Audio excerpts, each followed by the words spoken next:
السلام عليكم ورحمة الله وبركاته أعزائي المشتركين معانا في قناة الدكتور. نقول مرة تانية ومرة تالتة ومرة رابعة، لو أنت اكتشفت إنك مريض ضغط وضغطك عالي، في لستة تحاليل كده المفروض إحنا نعملها عشان نشوف سبب الضغط العالي إيه، وعلشان برضو نتابع ونشوف الدنيا فيها إيه. أول تحليل بنعمل تحليل سكر عشوائي، ولو طلع السكر عالي بنعمل تحليل سكر تراكمي.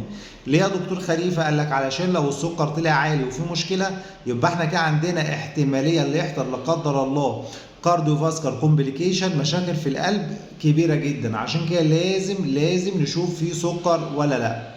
تاني تحليل احنا المفروض نعمل تحليل ليبيد بروفايل، بنشوف الكوليسترول عامل ايه، بنشوف الدهون الثلاثيه عامله ايه، بنشوف ال دي ال عامل ايه، والاتش دي ال يعني اتش دي ال اللي هما الكوليسترول النافع والكوليسترول الضار، بنشوف النسبه دي ايه والنسبه دي ايه، عشان لو في اي مشكله برضو نعالجهم ونشوف المشكله اللي فيهم ايه. تالت تحليل احنا المفروض نعمله نشوف نسبة البوتاسيوم عاملة ايه، نسبة الصوديوم عاملة ايه، نسبة الكالسيوم عاملة ايه.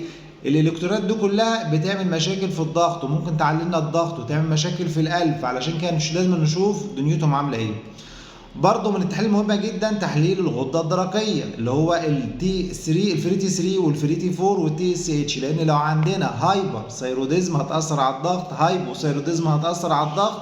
علشان كده ده من الحاجات اللي ممكن تعمل سكندري هايبرتنشن، عشان كده المفروض نشوف نسبتهم قد ايه ونعالجهم علشان لو في اي مشكلة فيهم. برضو من الحاجات المهمة جدا لو واحد اكتشف ان هو عنده مريض ضغط عالي المفروض بنعمل له رسم قلب علشان نشوف لو في ليفت فينتركل في مشكله ولا حاجه، او الرايت فينتركل او في مشكله في الكهرباء بتاعه القلب بصفه عامه، برضو من الحاجات اللي ممكن ترفع الضغط وتاثر على الضغط.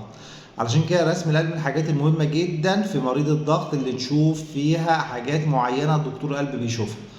ففي كذا تحليل من الحاجات ديت المفروض نعملها زي ما قلنا لو اكتشفنا ان ده مريض ضغط. طبعا معظم المرضى ما بيعملوش التحليل ده كلها بسبب ان التكلفه بتبقى عاليه شويه، فاحنا بننصح اي مريض ضغط عالي يعملها التحاليل ديت علشان لو في اي مشكله نحلها يا جماعه بعد اذنكم.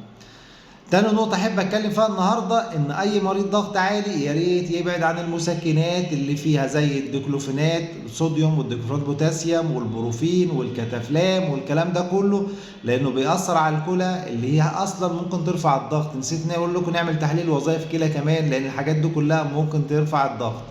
المسكنات يا جماعة بلاش في مرضى الضغط العالي، بلاش المسكنات.